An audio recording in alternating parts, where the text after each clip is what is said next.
नमस्कार, आप देख रहे हैं एबी स्टार न्यूज और मैं हूं आपके साथ मनप्रीत कौर। और इस बुलेटिन में बात करते हैं देश की तमाम बड़ी खबरों की। तो रुक करते हैं उत्तराखंड से पहली खबर की ओर। बता दें कि उत्तराखंड के चंबोली में मरने वालों की संख्या बढ़ के 31 तक पहुंच चुकी है। वहीं उत्तराखंड में चंबोली में ग्लेशियर टूटने से आई तबाही के बाद अब पूरा फोकस राहत बचाव के काम पर है। सबसे बड़ी मुश्किल तपोवन की टनल से आ रही है, जहां करीब 35 लोगों के फंसे होने की आशंका जताई जा रही है। सुरंग कीचड़ से भरी हुई है, ऐसे में अंदर जाने की काफी मुश्किल का सामना करना पड़ा है। लेकिन इस रेस्क्यू के बावजूद लगातार लोग अंदर फंसे हुए नजर आए। वहीं आपको बता दें कि रेस्क्यू करने वाली टीम अभी भी मिशन में जुटी हुई है। वहीं उत्तराखंड की घटना में अभी तक 29 शव बरामद कर दिए गए थे और अब ये खबर सामने आई है कि 5 और शव बरामद कर लिए गए हैं। मरने वाले की संख्या अब 31 तक पहुंच चुकी है। बता दें कि 3 दर्जन करीब लोगों की मरने की आशंका बताई गई है, जबकि 171 की तलाश अब भी जारी है। रुक करते हैं अगली खबर की ओर। बता दें कि उत्तराखंड में मारे गए लोगों को राज्यसभा में अब श्रद्धांजलि दी गई है।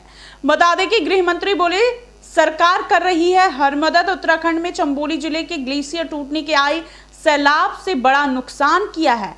इस प्राकृतिक आपदा ने जान माल दोनों की ही गहर आहत पहुंचाया है।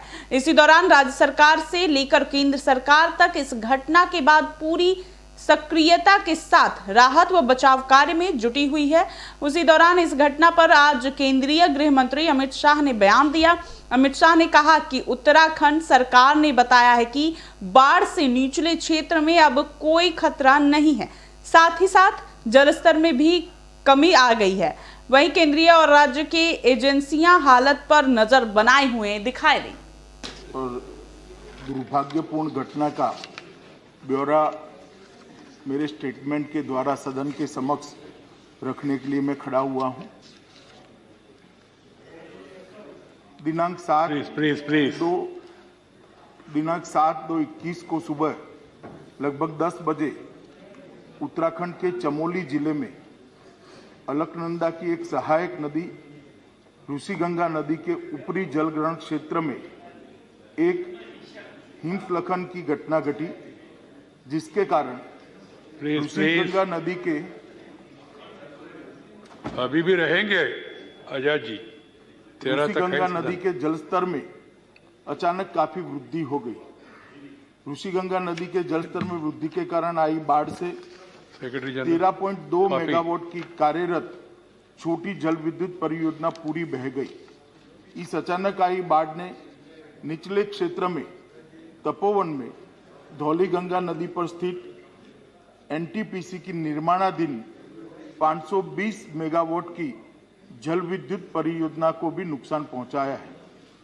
उत्तराखंड सरकार ने यह बताया कि बाढ़ से निचले क्षेत्र में अब कोई खतरा नहीं है और साथ ही साथ जल स्तर में भी कमी आ रही है। केंद्र और राज्य की सभी संबंधित एजेंसियां स्थिति पर कड़ी निगाह रखे हुए हैं।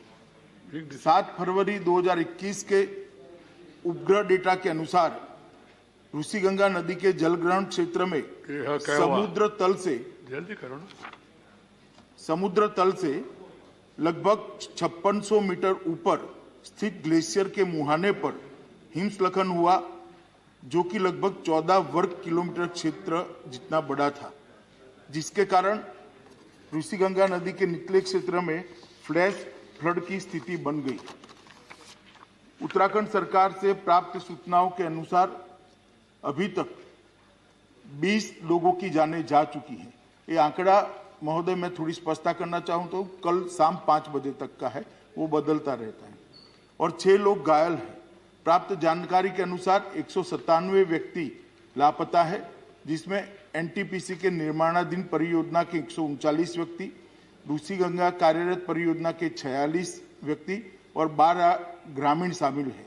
राज्य सरकार ने यह सूचना विभिन्न स्रोतों के माध्यम से इकट्ठा की है, जिसमें परिवर्तन संभव है। एनटीपीसी परियोजना के 12 व्यक्तियों को एक टनल के अंदर से सुरक्षित बचा लिया गया है। ऋषिगंगा परियोजना के भी 15 व्यक्तियों को घटना के समय ही सुरक्षित बचा लिया गया है।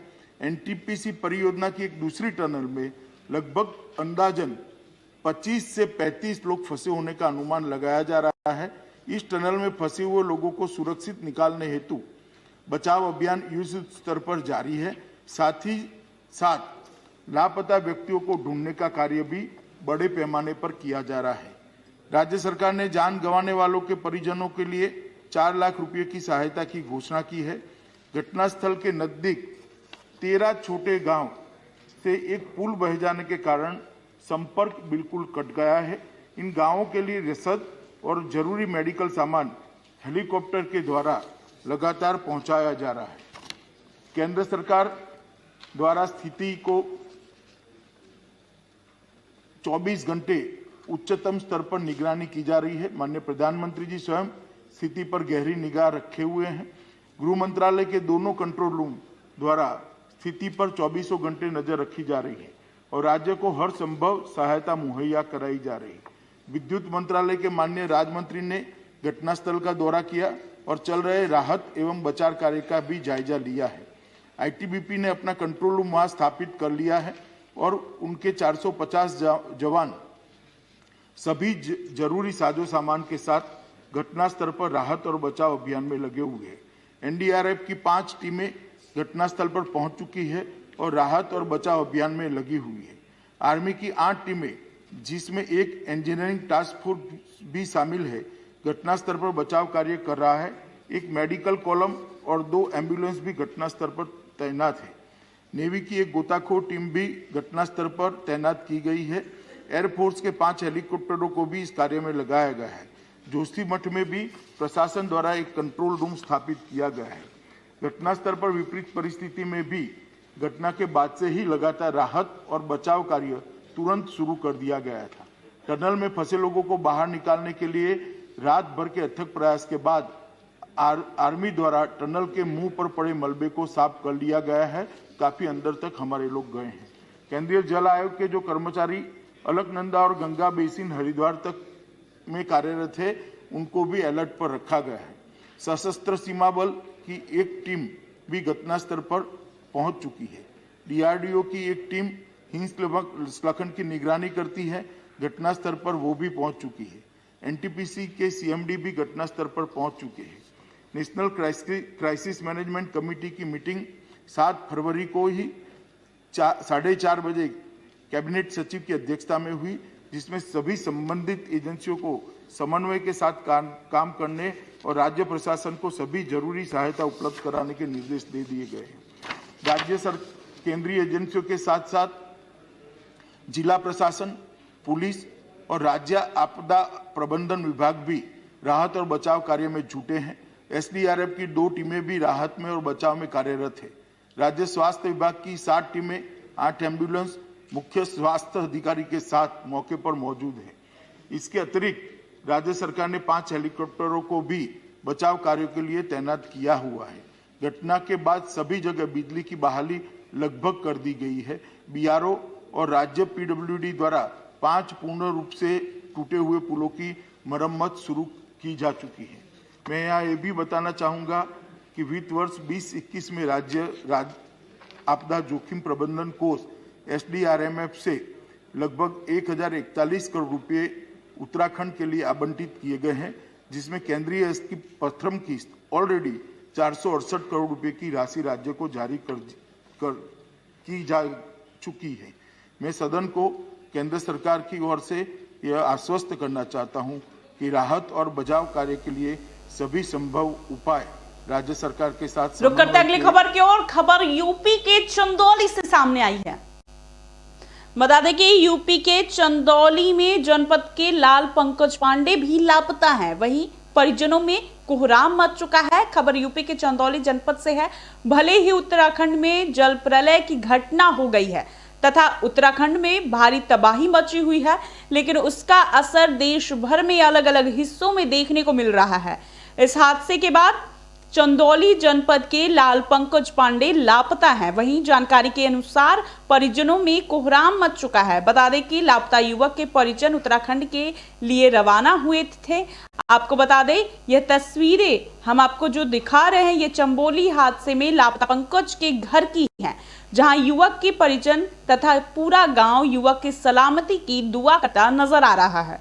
बता दें कि कुछ देर पूर्व ही युवक चंदौली के लिए कुछ कंपनी में कार्यरत था, जिस कार्य से वे वहां गया था तथा लापता युवक चंदौली जनपद के साहबगंज ब्लॉक के कोराय गांव का निवासी बताया जा रहा है। युवक की सलामती की दुआ पर पूरा गांव एकत्रित होकर उसकी सलामती की दुआ करता नजर आ रहा है। सुपरवाइजर हूँ, पैसा बांटे बदे गई नवंबर लेबरन के। तो जिस दिन घटना हुआ उस दिन बात हुई थी? हमसे बात नहीं हुई थी, हमसे 4 दिन के बात भैल भैया, हमसे कुछ बात नहीं भैल। क्या चाहते हैं प्रशासन से, क्या मांग है आपके? उत्तर प्रदेश शासन से आप क्या मांग करना चाह रहे हैं? वो क्या मांगिए भैया, उनका शादी लेके पहले उनका 6 महीने का बच्चा हुआ, हम अपने बच्चा के साथ हैं भगवान। यहाँ पर प्रशासनिक अधिकारी में इंस्पेक्टर साहबगंज आए थे। वो कह रहे थे कि अभी तो लापता है, उनकी खोजबीन चल रही है, सरकार उसमें भरपूर प्रयास कर रही है कि वो उनकी खोज में मिल जाए। रुक करते अगली खबर की ओर। राज्यसभा में भावुक हो पड़े पीएम नरेंद्र मोदी। जी हां, मैं आपको बता दूं कि कांग्रेस नेता गुलाम नबी आजाद को सच्चा दोस्त बताया और साथ ही राज्यसभा में भावुक हो पड़े पीएम नरेंद्र मोदी। प्रधानमंत्री नरेंद्र मोदी राज्यसभा में अपने संबोधन के दौरान भावुक हो गए। दरअसल राज्यसभा में विपक्ष के नेता गुलाम नबी आजाद का कार्यकाल खत्म हो रहा था और इसी दौरान कांग्रेस नेता गुलाम नबी आजाद को सच्चा दोस्त बताते हुए राज्यसभा में भावुक हो पड़े पीएम नरेंद्र मोदी। जब आप मुख्यमंत्री थे, मैं भी एक राज्य का मुख्यमंत्री के नाते काम करता था, हमारी बहुत गहरी निकटता रही उस कालखंड में। शायद ही कोई ऐसी घटना मिल सकती है कि जबकि हम दोनों के बीच में कोई संपर्क सेतु न रहा। एक बार गुजरात के यात्री, क्योंकि जम्मू कश्मीर में जाने वाले टूरिस्ट में गुजरात बहुत बड़ा नंबर रहता है, और टेररिस्टों ने पर हमला कर दिया, करीब 8 लोग शायद मारे गए। सबसे पहले गुलाम नबी जी का मुझे फोन आया, और वो फोन सिर्फ सूचना देने का नहीं था,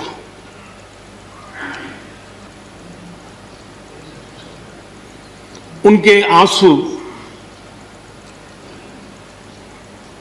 रुक नहीं रहे थे। फोन पे उस समय प्रणब मुखर्जी साहब डिफेंस मिनिस्टर थे। मैंने उनको फ़ोन किया, मैंने कहा साहब अगर फोर्स का हवाई जहाज मिल जाए डेड बॉडी को लाने के लिए। रात देर हो गई थी। प्रणब मुखर्जी साहब ने कहा आप चिंता मत कीजिए, मैं करता हूँ व्यवस्था। लेकिन रात में फिर गुलाम नबी जी का फोन आया। वे एयरपोर्ट थे,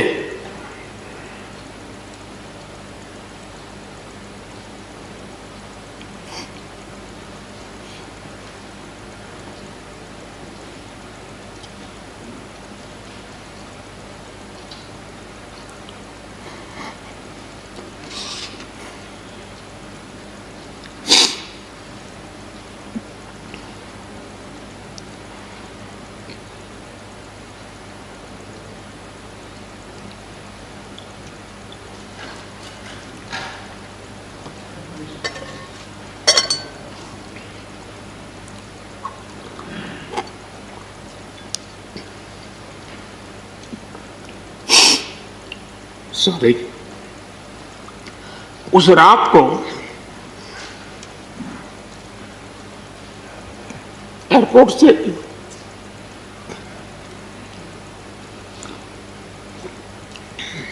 उन्होंने मुझे फोन किया और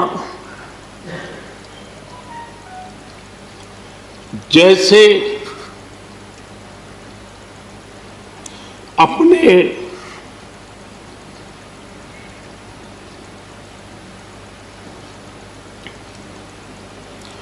परिवार के सदस्य की चिंता करें,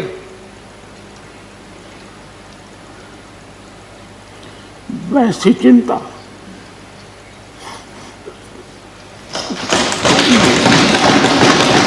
पर्व, सप्ताह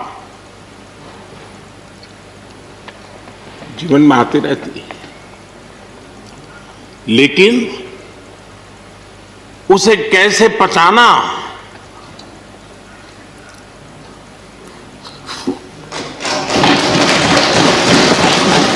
मेरे लिए बड़ा भावुक पल था। दूसरे दिन सुबह फोन आया कि मोदी जी सब लोग पहुंच गए। इसलिए एक मित्र के रूप में गुलाम नबी जी को घटना और अनुभव के आधार पर मैं आदर करता हूं। खबर की ओर बता दें कि भाषण के दौरान भावुक हो थे। आपको बता दें इस भाषण के दौरान वो भावुक हुए। आपको बता दें कि इस दौरान वो बोले कि हिंदुस्तानी मुसलमान होने पर उन्हें गर्व है। विदाई भाषण में भावुक हुए गुलाम नबी आजाद बोले, हिंदुस्तानी मुसलमान होने पर गर्व। गुलाम नबी आजाद ने कहा, जब मैं देखता हूं कि पाकिस्तान की किस तरह के हालात है, हिंदुस्तानी होने पर फक्र होता है कि हम हिंदुस्तानी मुसलमान हैं। गुलाम नबी आजाद ने कहा, हम गौरव से कह सकते हैं कि हमारे देश के मुसलमानों में बुराइयां नहीं हैं। इस तरह की बात कहते हुए विदाई भाषण के दौरान गुलाम नबी आजाद भावुक हो गए और भावुक होते हुए उन्होंने कहा कि उन्हें काफी फक्र महसूस होता है कि वे एक हिंदुस्तानी मुसलमान हैं। माननीय चेयरमैन सर,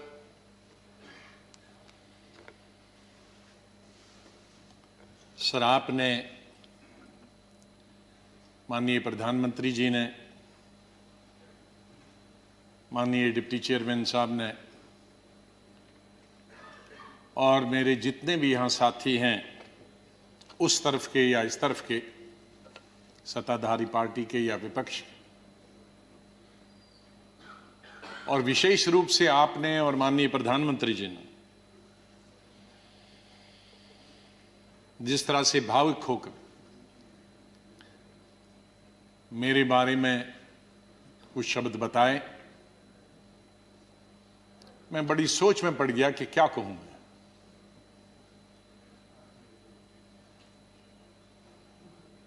मैं इन 41 वर्षों में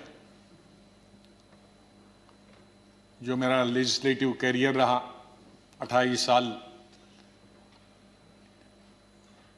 इस हाउस में, 10 साल लोकसभा में, 3 साल जम्मू कश्मीर की असेंबली में, तो ये कहूंगा कि महाराष्ट्र से जीत के आके मैं कभी इधर से निकला, इधर डूबा, इधर डूबा, उधर निकला, उधर डूबा, इधर निकला, ये मेरा जीवन ऐसे ही रहा और संघर्ष का जमाना रहा। और मैं आज बहुत सारी चीजों को छोटा करने के लिए कुछ शेरों में ही खत्म करते हैं। शायर जो होते हैं उनमें एक बड़ी ताकत होती है उनके शेरों में कि हम लोग अगर 10 घंटे का भाषण दें तो वो 2 शेर में खत्म कर देते हैं उसका। तो मैं उसका फायदा उठाना चाहता हूं, वरना अगर मैं इतने 41 साल के इस अनुभव को अगर कहना चाहूंगा तो बहुत समय लगेगा, कई हफ्ते महीने लगेंगे। लेकिन शुरू में करूंगा जिस बात से मैंने पॉलिटिकल कैरियर शुरू किया है, स्टूडेंट लाइफ। और कश्मीर में, जम्मू कश्मीर में मेरा, हालांकि मैं जम्मू से हूं, लेकिन मेरा डिस्ट्रिक्ट में, शमशेर सिंह जी जानते हैं, मुस्लिम मेजॉरिटी डिस्ट्रिक्ट, उसका असर कश्मीर का ज्यादा होता है, जम्मू का कम असर पड़ता है, विशेष रूप से मुस्लिम्स में। और उसके बाद कॉलेज और यूनिवर्सिटी तो मैं कश्मीर में ही पढ़ा। और गांधी को पढ़ता था मैं, नेहरू को पढ़ता था, मौलाना आजाद को पढ़ता था, इन तीन की। तो जो मैंने सीखा है देशभक्ति का स्कूल से लेकर, और वो देशभक्ति आज उन नौजवानों की नजर में जो सियाचिन में है, जो जम्मू कश्मीर में कई दशकों से है, ठंड में है, बर्फ में है, उनके नाम से शुरू करता हूं मैं। खून की मांग है इस देश की रक्षा के लिए, खून की मांग है इस देश की रक्षा के लिए। मेरे नजदीक ये कुर्बानी बहुत छोटी है, दे दो।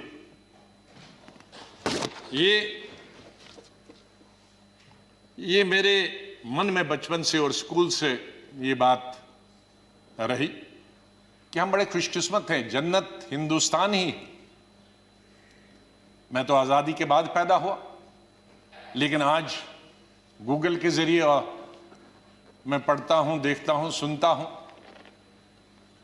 यूट्यूब के जरिए पढ़ता हूं। मैं उन खुशकिस्मत लोगों में हूं जो पाकिस्तान कभी नहीं गया। लेकिन जब मैं पढ़ता हूं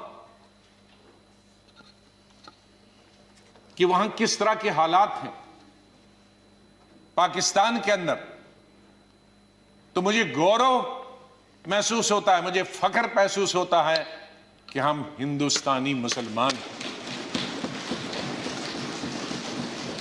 और बल्कि अगर मैं आज कहूंगा विश्व में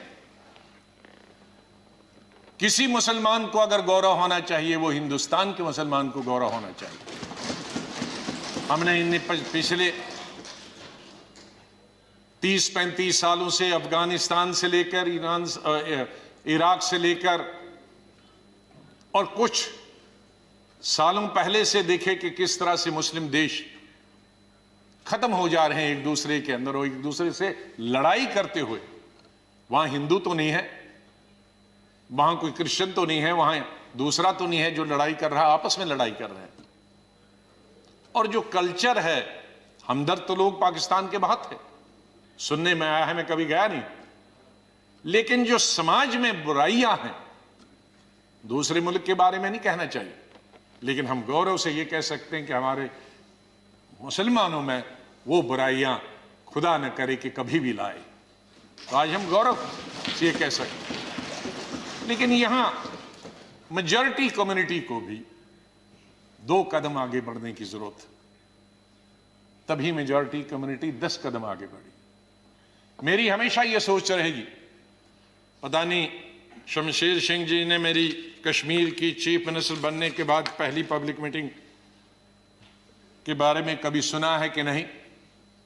मैं जब सीएम बना तो पहली पब्लिक मीटिंग सीएम के तौर पे, आपको आश्चर्य होगा कहां ली होगी, वो मैंने सोपुर में ली, जहां के सोपुर में कोई कई दशकों से पब्लिक मीटिंग कोई कर नहीं सकता, आज भी नहीं कर सकता।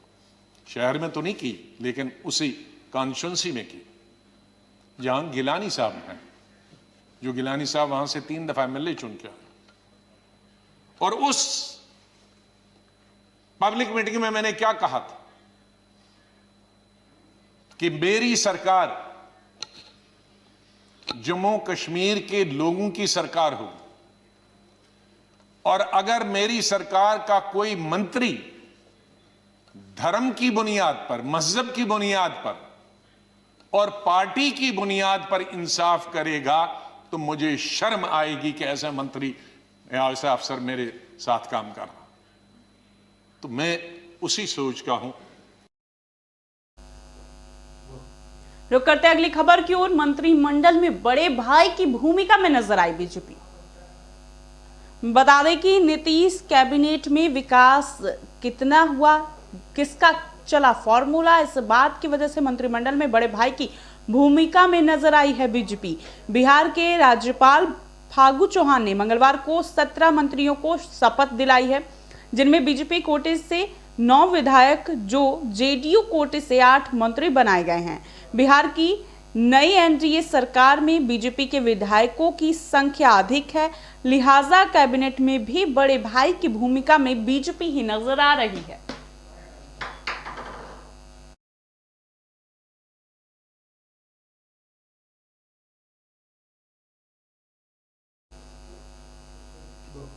रुक करते अगली खबर की ओर। क्रिकेट जगत में बता दें कि बहुत बड़ी हार का भारत को सामना करना पड़ा है। बता दें कि चेन्नई में ढेर हो गई है भारतीय शेर।